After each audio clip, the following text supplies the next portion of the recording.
بسم الله الرحمن الرحيم سبح لله ما في السماوات وما في الأرض وهو العزيز الحكيم.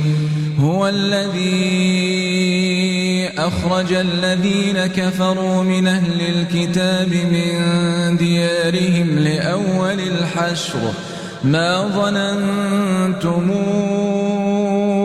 أن يخرجوا وظنوا أنهم مانعتهم حصونهم من الله فأتاهم الله من حيث لم يحتسبوا وقذف في قلوبهم الرعب يخربون بيوتهم بأيديهم وأيدي المؤمنين فاعتبروا يا أولي الأبصار. ولولا أن كتب الله عليهم الجلاء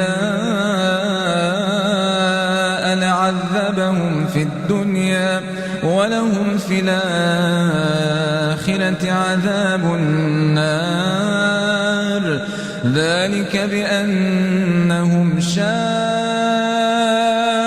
الله ورسوله ومن يشاق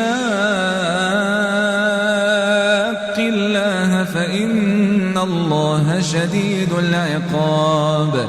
ما قطعتم من لينة أو تركتموها قائمة على أصولها فبإذن الله وليخزي الفاسقين. وما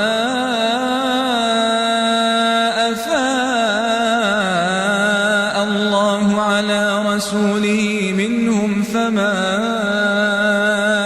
أوجفتم عليه من خيل ولا ركاب ولكن الله يسلط رسله على من يشاء